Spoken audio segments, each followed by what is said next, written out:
Everybody loves and respects Matt. Follow Matt on Twitter and Instagram at Matt Schneidman. Sound off now on the NicoletLaw.com talk and text line at 1-877-794-1973. That's 1-877-794-1973. If I'm in this crummy situation, let's make content out of it. The Matt Schneidman Show is brought to you by Potawatomi Sportsbook. Bet above the rest. Never go corporate. Always go local. With Hunter Baumgardt, here's Matt Schneidman on the game. Oh, yeah, you know what time it is. It's playoff week. Tuesday, January 7th. Packers, Eagles, we're getting you ready. A lot of big things to get to for this match. We didn't have a show yesterday because the Badgers basketball, they beat Rutgers, I believe, if I'm not mistaken. They Hunter. did. Big win in Piscataway. Good for them. I don't care about Wisconsin basketball. We got to dive into a bunch of stuff today. Packers, Eagles preview. We'll recap a little bit of Packers, Bears, and some things to take away from that game as it pertains to the playoffs, since we didn't get to recap it yesterday. Talk the Packers injury situation. Everyone knows Christian Watson tore his ACL. It looks like we might have, for those watching the stream, the earliest call in the history of the Match Diamond Show, the very brief history of it. But the first thing we do every post-game show, and when I say post-game, I mean the day after every game. This time it's 2 days after the game. Is it a legitimate caller, Hunter?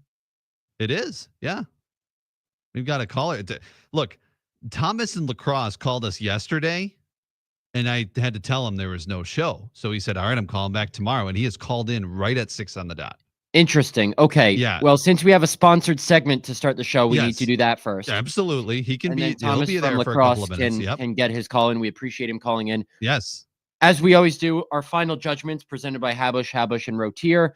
My final judgment is this. It's inexcusable that Matt LaFleur is still making glaring clock management issues in year 6 of his head coaching tenure. The one against the Seahawks a couple weeks ago didn't come back to bite them, letting that much time run off the clock at the end of the half, and they only had 4 seconds left to run a play from the 4, I believe it was. Had to kick a field goal instead of running an extra play. That didn't come back to bite them in a 30-13 win, I believe it was. Against the Bears, calling a timeout with 58 seconds left because you were too indecisive on whether to kick or not, that's inexcusable. He's lucky that didn't happen in a playoff game or a game that decided playoff seeding or playoff clinching even. Your kicker made a 55-yarder in the cold a couple weeks ago. Your kicker kicks during pregame warmups. You should know what his distance is. I understand that Matt LaFleur called the timeout because he wanted to go for it. That process is sound. But you're down 2 points against the Bears with 58 seconds left on 4th and 4 in field goal range. It's a wasted timeout because some communication lacked or your knowledge that your kicker could make a kick lacked. So to change your mind during the timeout and then leave the Bears with 1 timeout left and 54 seconds to drive down the field and win. Sure, the last defensive alignment wasn't good enough. Kingsley and Agbari getting the horse collar to start off the drive was not good. But the most glaring thing is that Matt LaFleur once again botched the clock. He admitted it. It's inexcusable. And guess what? A team that wants to go far in the playoffs cannot have a head coach costing them like that in pivotal moments. So my final judgment is that Matt LaFleur needs to learn how to manage a clock. And this hasn't been some consistent, debilitating issue throughout his 6 years as head coach. That's not what I'm saying. What I'm saying is at crucial moments, this late in the season, a 6th-year head coach, any head coach, cannot have that happen. Yeah, I think it's very, very valid of a final judgment. Do you want my final judgment? I would like your final judgment. My final judgment is that Packers fans, let's enjoy a playoff game on Sunday. We talked about this last week. We talked about the attitude of Packers fans. I think it's carried over. Losing to the Bears at home doesn't help.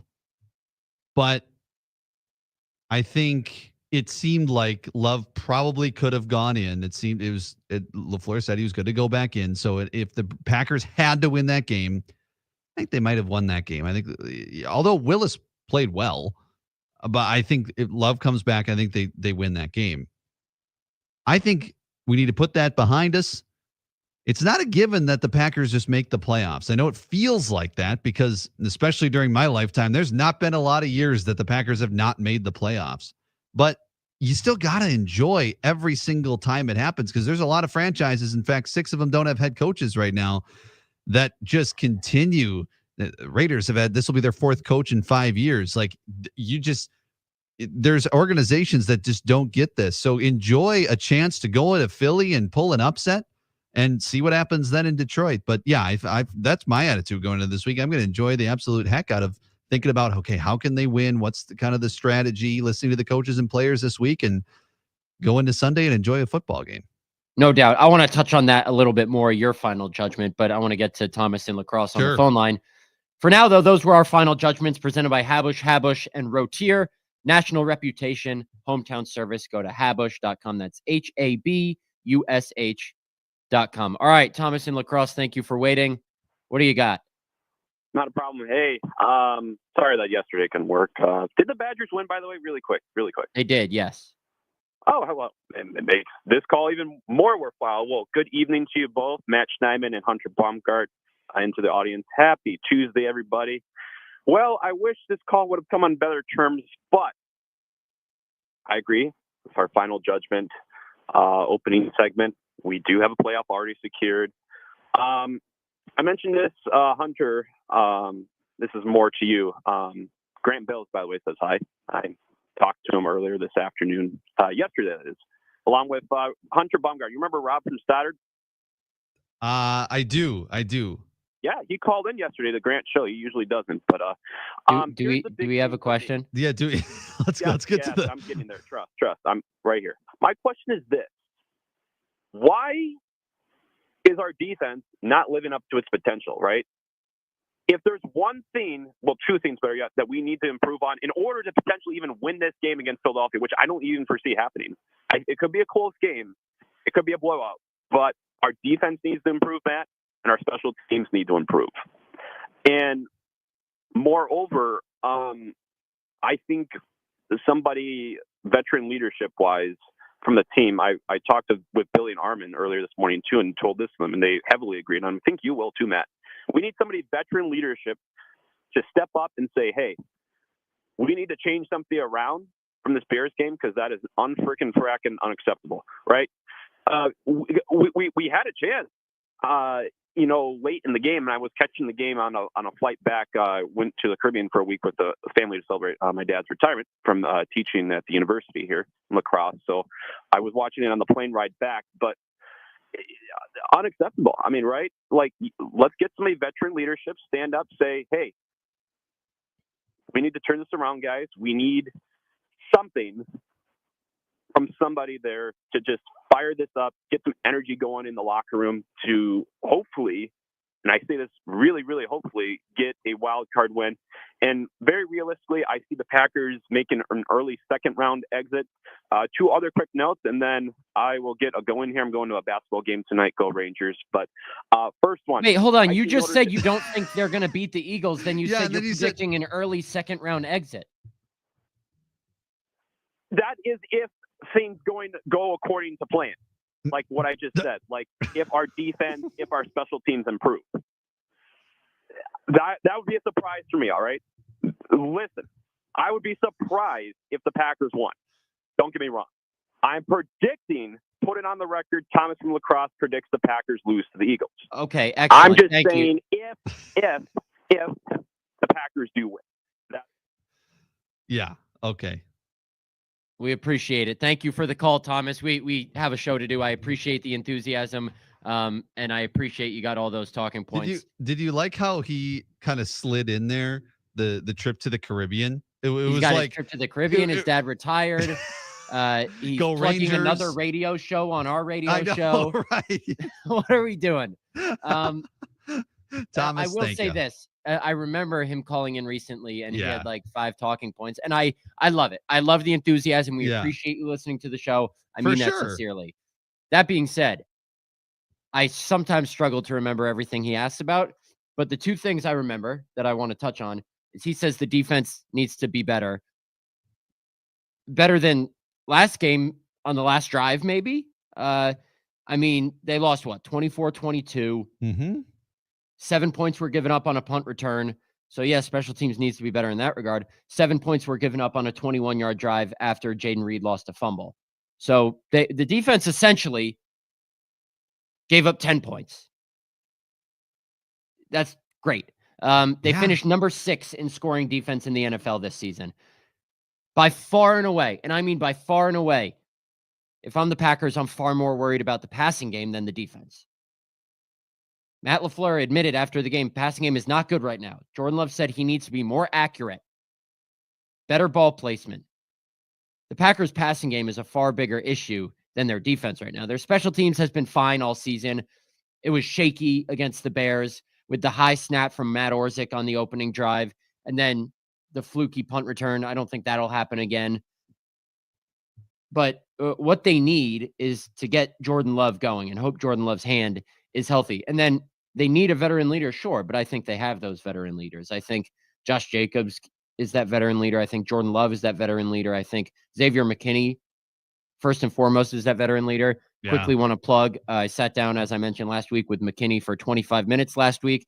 Feature on him dropping tomorrow morning at The Athletic, so check that out when you get a chance. But yes, I remembered the couple things he said, and Adam Schefter just reported that the Dallas Cowboys denied permission for the Chicago Bears to interview Mike McCarthy. I don't know. So Mike McCarthy will not be coaching the Chicago Bears, probably just staying in Dallas. So with the denial, he could still talk to him after the 14th, but you kind of think probably, though, that the Cowboys are going to want him back. Probably, yeah. And get him locked up before the 14th. Hunter, I did want to dovetail off your final judgment. Yes. And say, look, I understand why fans are pessimistic about the Packers right now. They're stumbling into the playoffs on a 2-game losing streak. They haven't held on to the ball well. Their slow starts are coming back to bite them. Jordan Love's not playing great. They got injuries, important ones, not just run-of-the-mill injuries to bottom-of-the-roster guys. Mm-hmm. But at the same time, they're in the playoffs, and they're 11-6. Not that I'm the, end-all, be-all of Packers' reason here, but I did predict them to go 11-6 before the season. And if you had told any Packer fan before the season that in year 2 of Jordan Love starting, he would miss probably 2 full games and half of 2 more games, you'd say, 11-6 and a wild card spot? I'll take it. I'll take it. Now, look, I understand expectations for this team were accelerated once they won a playoff game last year. But to make the playoffs in the first 2 years of the era of a new young quarterback with the youngest team in the NFL at the start of both of those seasons, that's pretty good. Yeah. Packers are ahead of speed on their quote-unquote rebuild, retool, whatever you want to call it. Now, you can have a gripe with. Now, again, as I always say, I don't want to tell people how to fan. You can have a gripe with the fact that the Packers went 0-5 against the 3 teams that had better records than them in the NFC. That's fine. They're not at that level yet. And you can say in that regard, they regressed because they beat the Lions last year. They beat the Cowboys in the playoffs last year. So maybe they were closer to contending with them, those top teams in the NFC, compared to where the Packers were in the regular season. But then again, Packers are right there too. They just didn't, do the 1 or 2 things in each game they needed to win them. So yes, I am on record saying if the Packers lose on Sunday, you can call this season a regression just because of what round their season finished in and the fact that they didn't beat any of those top teams in the regular season or playoffs if they lose on Sunday. But at the same time, even if it's the 7 seed, playoffs in the first 2 years of a new era with the youngest team in each year, I think that's something to celebrate. So I understand why the vibes are low around this team, and those are justified. But I also do agree with Hunter's perspective that Packers are back in the playoffs. Are they playing with as much house money as they did last year? Not quite. But they still can go shock a lot of people and write an incredible story if they go on a run here.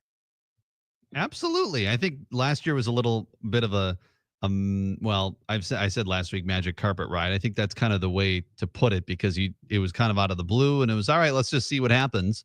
And it was just all right, let's go into Dallas and see what happens. This year's team, I think it's better top to bottom, but I also think that, like you said, it's about getting the wins that they haven't gotten. But all that is forgotten if they win on Sunday against Philly and somehow, some way win the next weekend against Detroit. Then you don't even think about that, about those games you didn't win during the regular season, because it doesn't matter now. But does it give us a little bit of something to think about going into these games, and something for us to talk about, and something for us to, okay, if we want to try to predict what's going to happen, what do we fall back on? Well, the last time they played the Eagles, they lost. Last time they played the Lions, the Vikings, those teams, right? That's what we're going to fall back on. And as fans, that's what they're going to fall back on. So they're saying, well, why get my hopes up when they've all lost to all these teams and they haven't beaten any of these teams in the regular season? Why should I think they're going to win now? I don't know, because you're a Packer fan and have hope. I don't know. Anything can happen. We'll get to our predictions later today or later in the week, but we got to get to a break. On the other side, we got Wayne Larrivee hopping on the StreamYard with us, the voice of the Packers. He'll chat everything Packers, Eagles, what he thinks about the team, the vibes around the team, which injury he thinks is most important among the guys that could play on Sunday. So stick with us. After the break, we got Wayne Larrivee. This is the Matt Schneidman Show right here on The Game. If you don't wanna see me, did a full 180.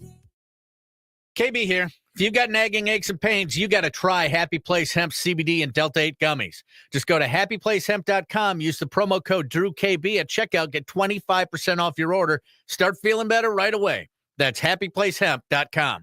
Hey, can you blow up some balloons for Jack's party? I can't. I'm so congested. You need Sinex Saline from Vicks. Sinex Saline Nasal Spray. Yeah, just Sinex. Breathe. Sinex Saline instantly clears everyday congestion associated with colds and year-round allergies.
New stations you'll love based on your location or favorite genre. Find out what everyone's talking about and get the new and improved free iHeartRadio app today.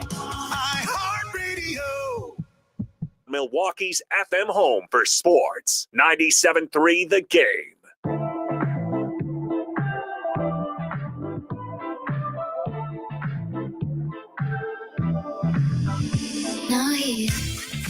New year, new you, and Iron Jock can help. Now through January 12th, buy $50 or more of the best performance apparel on the planet and take 30% off your entire order with promo code NEWYEAR30.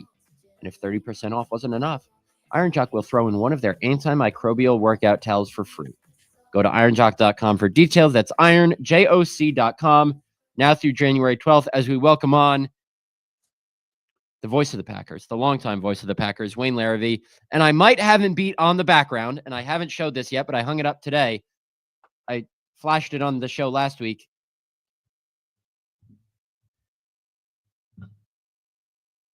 I love it. Did Iron Jock make that for you? No. For those watching the stream, it's the Matt Schneidman Show flag that my mother had made as a Christmas gift for me from Team Apparel here in Green Bay. That's awesome. So it's now hung up on the wall. My big ass head is blocking it, but it's back there. You got it. Yeah, nice. That looks terrific. It does. All right, let's get into this game. And as we said earlier in the show, the Cowboys declined permission for the Bears to interview Mike McCarthy. And the Bears just, not that they needed permission, but they are going to interview, according to Dan Graziano and Jeremy Fowler, Pete Carroll for their head coaching job. So the Bears, some interesting names floating out there for the Bears. All right, Wayne, when you start looking at the Philadelphia Eagles, there are so many areas for concern. If you're the Green Bay Packers, what is the biggest one or two areas of concern if you're Matt LaFleur this week? I think Saquon Barkley, number one, you've got to get a handle on him. I thought they did a respectable job on him in the opener, but that was so long ago. It was the first game for both teams, and it's hard to really figure that this game will have much to do with what happened down in Sao Paulo. I don't know what to make of Jalen Hurts. He would be my second concern, but he's been off now for 3 weeks. He's coming out of concussion protocol. I don't know if he's out today. We'll know tomorrow if he's on the practice field.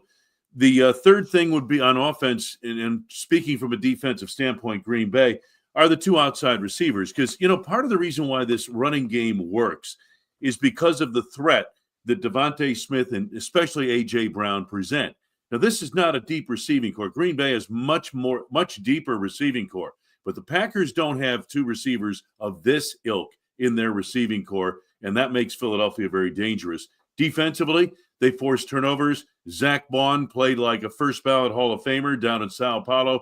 Got to get a handle on him. Yeah, and they rush the passer pretty well. I mean, they have a good front up front. They're very similar to the Packers in terms of rushing the passer. I think the Evan Williams injury is a big one to watch this week. He's missed the last couple games with the quad since he injured it in the second quarter, I believe, in Detroit, second or third quarter. Matt LaFleur said at the time the hope was to get him back for the playoffs. Yesterday, when he was asked about Evan Williams, Matt LaFleur said, well, we got to get him back out on the field. He's moving around the facility fine. So that didn't sound as optimistic as Matt LaFleur sounded with Quay Walker when he said he was optimistic that Quay would play. Because if you don't have Evan Williams, then Zane Anderson starts at safety. Zane Anderson, as of yesterday, was still in the concussion protocol. He's already missed one game. He suffered that concussion in Minnesota on kickoff coverage. If you don't have Zane Anderson, Javon Bullard's been playing the nickel for the past couple months. He can play safety. Do you move Javon Bullard back to safety and then Keyshawn Nixon to nickel? Then you have to play both Stokes and Valentine, where ideally you want to play probably just Valentine, or you get to pick which one you want, then have Keyshawn Nixon at the other outside, Bullard at nickel. And that's why I'm saying Evan Williams or Zane Anderson being healthy, ideally Evan Williams, obviously, is huge for this matchup. Yeah, and I really felt they missed that injury. They've really missed, Evan Williams because, as you mentioned, you have to take, Bullard's been great in the slot. He's better in the slot than he is a safety. And yet he's had to play safety against the Bears quite a bit. So, you really want Bullard in the slot. You want Keyshawn on the outside. He's a physical corner. And I think Carrington Valentine's really coming along nicely. And to be honest with you, if you look at the numbers, if you go to the deep recesses of Pro Football Focus or Next Gen Stats, actually, Stokes has played pretty well the last month or so of the season. So, but I really think to balance that secondary, they need Evan Williams playing safety, Javon Bullard in the slot, your combination of Carrington Valentine and Stokes on one side, and Keyshawn Nixon on the other side. It's interesting you mentioned that about Eric Stokes. I think he has been playing well, but I knew something might have been up when last Thursday I asked Jeff Hafley how Eric Stokes was playing, and he gave a very short answer. Very short. I forget exactly what he said, but he praised him, but it wasn't effusive praise. Very short answer. Jeff Hafley, for anyone who's listened to his press conferences, he goes on and on and on. And we appreciate it because it's very insightful, but his answers are expansive. So when he gave just a little bit on Eric Stokes, I thought, oh, maybe he's not very high on the totem pole right now. Then he doesn't play a single defensive snap in the first half against the Bears. Yeah. He plays 8 total defensive snaps. So I wonder if they're like, you know what? Carrington Valentine is playing well. He has 2 picks since week 15. He has a forced fumble. Yep. Why not just play him? And I think that's what the Packers might do, but they won't have the luxury to do that if they need both Stokes and Valentine. That's why having Zane Anderson or Evan Williams is massive. In the first game these two teams played, Wayne, the Packers utilized that mush rush, the disciplined rush lanes to keep Jalen Hurts in the pocket. We heard so much about it early in the season with Hurts, Anthony Richardson, who they played in week 2. Don't, go gangbusters rushing the passer. Just contain. Keep the quarterback in the pocket because you don't want him escaping. Can they afford to do that again, or do they need to cause some havoc in the backfield? Matt, I'm wondering, with Jalen Hurts having played what? He's thrown 4 passes in the last 3 weeks of the regular season, something like that. He went out early in the Washington game 3 games ago. Coming off a concussion, how much would you, if you're the Eagles, put Jalen Hurts in harm's way running the football? You know there are designed runs in this offense for him, right? Rightfully so. He rushed for over 600 yards. But how much would you want to put him out there, where he could get hit again? And I don't know. I mean, this first week back, maybe a second week, I'd be okay with running him a little bit more. I don't know. But I do know this. You're going to have to, if he's in there, you have to respect the fact that he can beat you with his legs as well as his arm, and you just can't have the same pass rush you would have against another quarterback who's going to be standing in there like a statue. See, that's why they pay you the big bucks, because I didn't really think of that the Eagles might not want him on the run more out of, an abundance of caution with the head injury. And we don't even know if he's going to play, because I've been saying this all week. A concussion is not a hamstring injury. You can't, all right, it's 80%. It's a playoff game. Go out there. It's up to you, or it's up to the training staff. It's not that. It's very black and white. Are you through the protocol, or are you still in the protocol? Head injury is far more serious. And to my knowledge, I could be mistaken, but it's not the Eagles who are responsible for clearing Jalen Hurts. Isn't it a third party? Yes. So it's not in the hands of the football people. It's now in the medical arena. Right. And rightfully so. I went on WIP last night, and Ashlyn, who was the host there, Ashlyn Sullivan, said, the sense around here is that Jalen Hurts plays. So I think everyone has that sense that he's going to play. But then again, someone like Romeo Doubs practiced for a full week, but still hadn't cleared the protocol. You can practice when you're in the protocol. It's a complicated process, so that'll be one to definitely keep an eye on. All right, with the Christian Watson torn ACL, Wayne, it's brutal news for him, obviously. This is the first chance we're getting to talk about it since we didn't have a show yesterday. I want to throw this stat at you. The Eagles were the best team in the NFL this season at preventing explosive passing plays.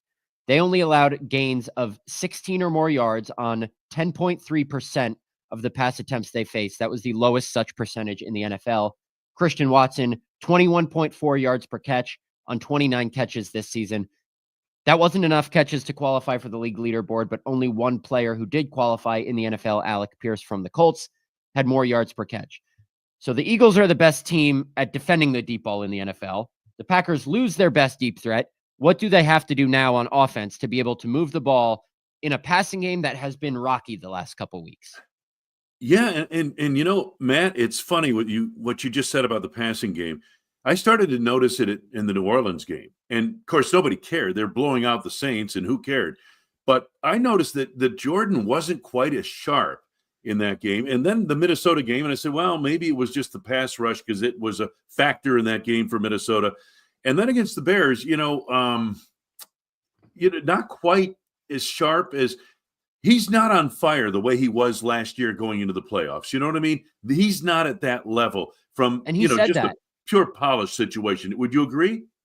Absolutely, I would, and so would he. After the game, Jordan Love said, we need to be great with, and this was his quote, we need to be great with accuracy, ball placement, everything. So I followed up and asked him, how do you feel you are in those areas right now? He said, it's been a little inconsistent. Yeah. So he knows he's not playing his best ball. Now he couldn't feel his right hand. He said after the game that it was feeling better at the podium. We'll see if that numbness, tingling, whatever it was, goes away later in the week. If it goes away, then there's no reason to have him be limited in practice, but he still might be. He said after the game that it was just the outside of his right hand and the right pinky finger that were still numb. Yeah. Better than during the game, which is when he got hurt and he couldn't feel his entire right hand when he hit his right elbow on the ground. So that'll obviously be one to watch this week. By all, means, we expect Jordan Love to play. Matt LaFleur and Jordan Love both expect to play. So the Packers' injury situation at quarterback probably better than the Eagles right now. Yeah, I think Jordan's going to play. I think it'll be fine by then. But let me ask you something, Matt. And you and I, we both saw last year's team. We've watched this year's team. It's funny because going into the playoffs last year, that team seemed to be playing better. This team won 11 games this year. Are they better this year than they were last year? Are they? What do you think? Tell me what you think. Fascinating. I had this argument with Doug Russell the other week.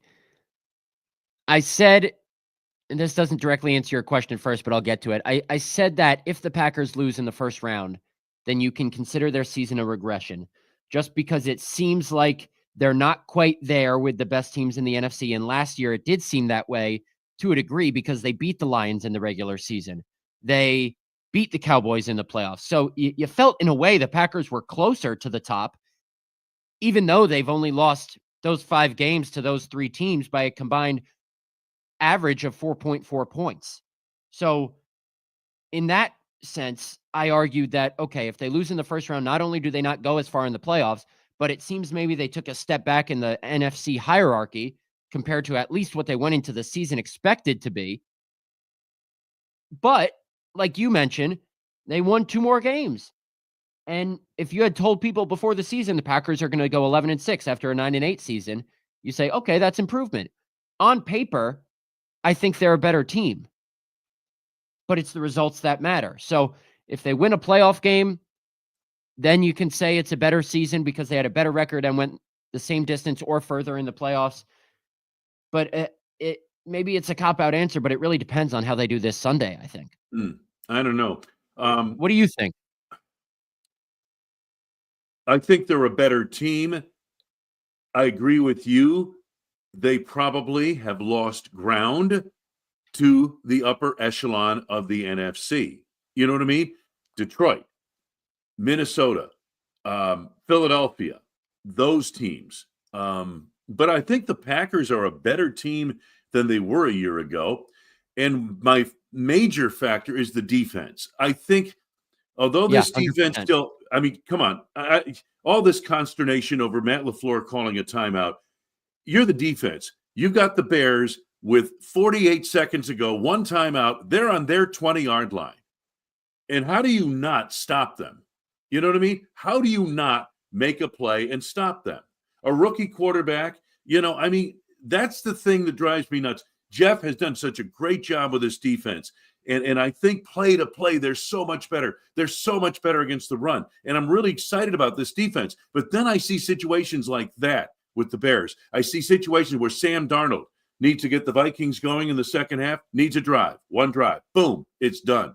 And so those are the things, that's the area where that defense needs to improve, but that's not going to happen until next year probably. But I think the Packers are better, but have they lost ground to the top teams in the NFC? Yes, you're right about that. I don't think there's any question. But I do think the Packers are a better team. And if we were to play them in Stratomatic, for example, last year's Packers team, this year's Packers team, I think this year's Packers team wins. But yeah, have they lost ground in the upper echelon of the NFC? Maybe a little bit. It's a worthy question, and I'd be interested to hear what our listeners think. Wayne, we can't thank you enough.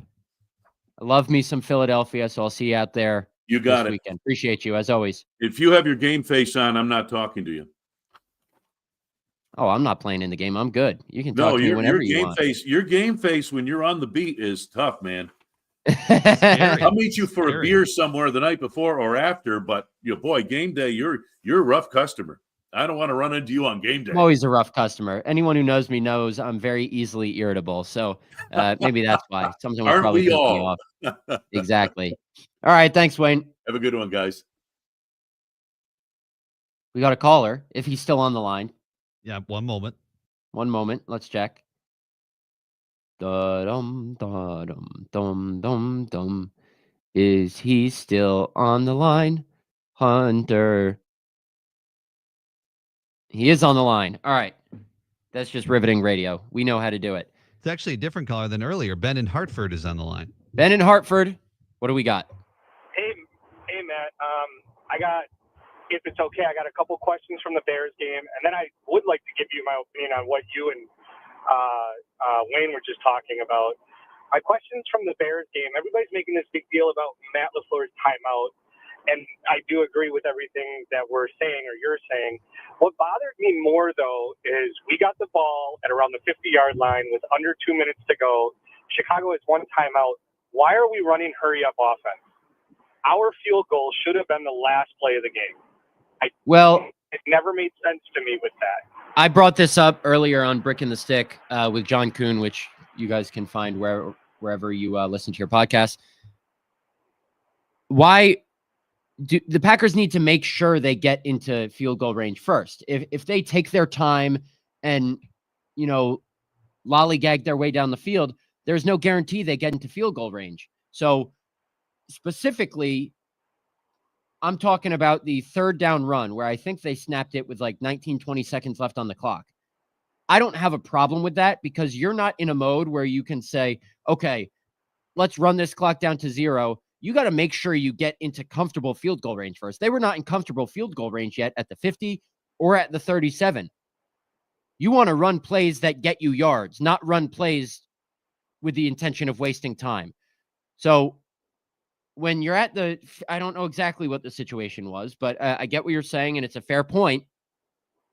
But their objective was to gain yardage. And if they thought going hurry up was the best way to catch the Bears, then I think that was the right thing to do. Because, like I said, they were not in field goal range yet. If you're running hurry up and you're at the 30-yard line with 58 seconds left, that's a different story.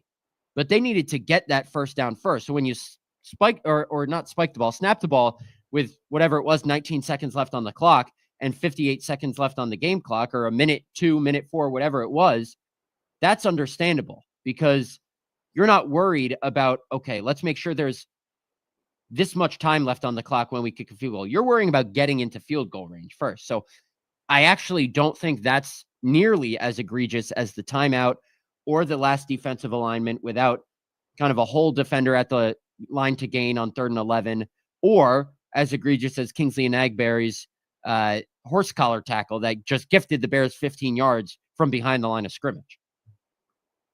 Okay, yeah, those are good points. I did have a question about when the Bears on their last drive, they had a illegal formation penalty. Why do you know why there wasn't a 10-second runoff for that? I'd need to look back on that. I forget the actual situation. I think they ran a play, and I think it was an incompletion. So I think the answer is, since the play had stopped the clock, they don't get a 10-second. But it was something that popped in my head. Okay, yeah, I forget. I'd have to and go then, with that. To Wayne's point, and I think I'm going to articulate it, my vernacular might not be good. I think the Packers are a better team, but I think the other teams in the NFC got more better than we did. Makes perfect sense. And I understand what you're saying. That's not good. That's not good English, but because there was a Pro Football Focus put out something on Twitter on how all the teams did plus or minus wins compared to last year. And like Minnesota has a +7 win differential from last year. I think Detroit has a +3 win differential, and then we have a +2 win differential. Whereas it's just the teams in the NFC got more better than we did, but we still got better. And I think that's the way that I'm thinking about it. But yeah, those are the only things that I wanted to bring up. Keep doing the hard grind. You do a great job, Matt, and really appreciate everything you do. Appreciate it. Appreciate those kind words. Appreciate the call. No, even though that was a little jumbled English, I completely understand what you're saying. It was an arms race, and it seems like the Lions got, about as much better as the Packers. Yep, I said that cleanly. Yeah. And the Vikings obviously got much better. Eagles obviously got a lot better because they had that collapse at the end of the regular season last year. Other teams get paid too. Other teams get paid to make decisions, add free agents, do all that sort of stuff. All these other guys get paid. So just because the Packers improved doesn't mean other teams can't improve more. And some teams have. And it just so happens to be some of the teams ahead of them in the conference, like the Denver Broncos and the Los Angeles Chargers. Probably improved more than anybody in the NFL, but it was from the depths of the NFL to the fringe of the playoff race. For the teams that improved the most in the NFC, the Commanders were obviously one of those, but it was also the teams that were on somewhat relatively even footing as the Packers last year, and then just went to the cream of the crop of the conference. So every year it's an arms race. Next year it's going to be something different too. Something I want to touch on quickly before we get to our last break is what we talked about a little bit with Thomas in lacrosse, is the Packers' defensive ranks this season. They finished 6th in scoring defense. They finished 4th in takeaways. And the reason I say that is because if the Packers win the toss, I've said this a couple times, I think they should defer. I know the thought in recent games and in the playoff game in Dallas last year, in Arlington technically, was to take the ball, go down and put up 7, set the tone, take the crowd out of it so you can play from ahead, establish the run, lean on the run. You trust your defense more than you trust your offense this season at this point right now. We've talked the last couple weeks about the slow starts on offense. Now is not the time to try and work out those kinks and take a couple shots to fix that in real time. If it was week 8, then maybe you can afford to, all right, let's work out some kinks, see if we can start fast because it's not a win or go home game. You can afford that luxury right now. You cannot. Do you trust your defense to get a stop more than you trust your offense to go put up 7 points on an opening drive? I think so. Your defense right now is your bread and butter, in my opinion. Maybe other people disagree. 6th in scoring defense, 4th in takeaways. If they can get after Jalen Hurts on the first drive, force a punt on the opening drive, then you earn yourself an extra possession in the second half. I think that's the way to go this game, just because of how the defense is playing right now, especially at the start of games. Played well at the start of the Detroit game, Minnesota game, Chicago. Sure, they have their lulls, but I trust the defense more than I trust the offense at the start of games right now. Sure, the Eagles can go down and put up 7 right away, and I look like an idiot saying that. But do you agree with me, Hunter? Do you trust the defense more than the offense on the first drive right now? Yes. Yes, I think, yes, I do. It's not by a big margin, though. I'm not super convicted in that. But I do think the defense is a little bit underrated. Wes Hodkiewicz tweeted the other day, defense's highest ranking. They were 5th in total defense, highest ranking since the Super Bowl team in 2010. That just puts it into perspective at how good they've been this year. So I definitely trust them, but I also can see there's some of these games, the Seattle games, some of these games, and not necessarily against the top opponents in the NFC, where this team's been able to just, all right, these are the scripted plays and go. And they were doing that against Minnesota, and then the fumble. So there is some of that. We lost you.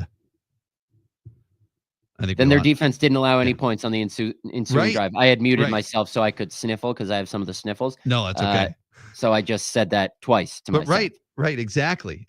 So I think, am I a little bit more confident in the defense on the opening drive? Yes, but I'm not like, oh my gosh, I'm way more confident because I'm confident on both sides. This team can do it. They are, the little engine that could do it. I think they could. But will they? But I don't know if they can win. Do I think they can can win? We'll see after the break when I give you my score prediction for the game, which I made on Brick and the Stick earlier. Available wherever you get your podcast. Thank you to Hunter for uploading. We also have a couple more calls we can get into. A couple more calls. Let's get those rapid fire after the break, since we got to get to one more break. A couple more minutes left here. It's the Matt Schneidman Show. Stick with us right here on The Game. From the place you want to go, Lynch McQuantico Total Traffic Center, 4394 southbound at Chase. Still got a couple right lanes blocked there with crash cleanup. Jammed back to the Marquette interchange, down to the Mitchell, taking 20 minutes. 43 southbound near Wells, a stall on the left. If you see any issues, call the Total Traffic Tip line at 414-944-5111. This report is sponsored by Rapid Radios. Rapid Radios are instant push-to-talk walkie-talkies offering national LTE coverage and no subscription ever. Business owners can now keep in touch with up to 200 staff members at one time. Go to rapidradios.com now for up to 60% off and free shipping. They say seeing is believing, and when you see what's inside at American Place Casino, you better believe you're gonna love it. Because when it comes to amazing gaming, we're a real game changer with the most exciting of table games like blackjack, craps, and roulette, the newest slots, a sportsbook, restaurants, bars, and more. So if you're ready for excitement, we'll see you soon. American Place Casino. Change the game. Must be 21 years of age or older. If you or someone you know has a gambling problem, crisis counseling and referral services can be accessed by calling 1-800-GAMBLER, 1-800-426-2537. You ever try fixing your car and realize you're missing that one part? Yeah, been there. That's why eBay's my go-to. They've got millions of parts, guaranteed to fit. I'm talking brake pads for when yours have seen one too many miles of stop and go. Oil filters, because you don't mess around with your engine care. Even got this cold air intake on my watch list. I might just go for it. To keep the ride cool and your DIY streak hot. Find all the parts you need at prices you'll love. Guaranteed to fit every time. eBay. Things people love. Eligible items only. Exclusions apply. KB, let's talk about your neck of the woods, up north. The North. Supper clubs, campfires, and North Brandy from our friends at Central Standard. Central Standard's North Brandy is aged for over 2 years in fire-kissed oak barrels, then finished in bourbon barrels, which mellows the brandy to a sweet and unrivaled smoothness. Perfectly balanced and aged. North Brandy from Central Standard Craft Distillery, locally made brandy from the state that consumes the most brandy. Available at retailers and supper clubs all over Wisconsin. A happy place comes in many colors. One that leaves you feeling refreshed. Something that gets you all fired up. Or gives you the space to chill. Whatever your color, bring happiness home with CertaPro Painters and make your happy place your home. CertaPro Painters. That's painting happy. Get started today at CertaPro.com. Each CertaPro Painters business is independently owned and operated. Contractor license and registration information is available at CertaPro.com. I occasionally have nerve discomfort in my hands, so the things I love to do Let's play something, Grandma. became difficult as I got older. If you have occasional stabbing and burning in your hands and feet, try Nervive Nerve Relief. Nervive's clinically studied dose of alpha-lipoic acid reduces occasional nerve discomfort in as little as 7 days with continued daily use. Say yes to healthy nerves with Nervive Nerve Relief. These statements have not been evaluated by the Food and Drug Administration. This product is not intended to diagnose, treat, cure, or prevent any disease. Good morning, beat freaks. Who's ready to move? Let's start this day right. Tasha's morning dance parties are meeting rave reviews. Lose your phones and find your groove. They need an ops manager to help their community dance the morning away. I need Indeed. Indeed you do. When you sponsor a job on Indeed, it's easier for talented candidates to find it, which makes it easier for you to hire them. Visit Indeed.com/credit and get $75 towards your first sponsored job. Terms and conditions apply. The Fox 6 weather experts are presented by AdventKnows.com. Becoming partly cloudy tonight, cold with temperatures dropping into the teens, will end up in the single digits away from the lake overnight. Partly sunny and chilly on Wednesday with a high of 25 and 29 on Thursday. I'm Fox 6 Chief Meteorologist Tom Walks. This report is sponsored by the Mine Safety and Health Administration. This is an important message from the Mine Safety and Health Administration. Mining fatalities, accidents, and injuries are preventable. Staying alert and focused can keep you safe. Take time, save lives. For more resources, visit MSHA.gov. Message marked urgent.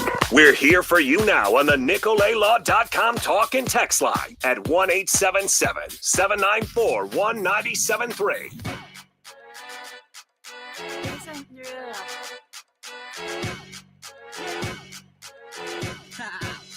Get jazzy on. All right, wrapping up the Matt Schneidman show here on Tuesday, January 7th. Tyler and Phoenix on the phone lines.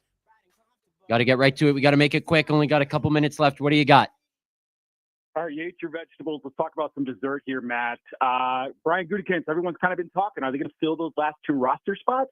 What do you think they're going to do there, number one? Number two, is Adrian Amos coming back to the Green Bay Packers? He posted an Instagram story in his Packers gear. Is he just trolling us?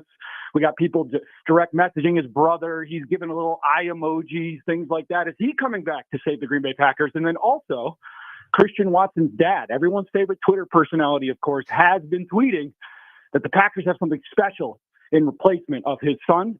Is that going to be Luke Musgrave? Is he going to be out there at X receiver? You tell me. I'll hang up and listen. Big fan. Appreciate you. What an electric call. I love that. That was vegetables, dessert. Appreciate the call. To the point. Knew what he was getting don't at. know. I did not see that Adrian Amos thing. Yeah, it did. Yeah, I just saw it too. I did not. I meant just to bring it up to you at in a it. break. But I doubt they bring him back. Yeah. Maybe, I mean, Javon Bullard is just going to play safety, and then Right. Keyshawn Nixon's going to play nickel. So I don't think they would bring him back just for depth at safety. Maybe he's just excited for the Packers playoff run, is my guess, or he's just reliving the glory days as he's working out at home, probably. I have no comment on Christian Watson's dad. That guy loves to tweet. He does. Loves to tweet. Bob in Long Island.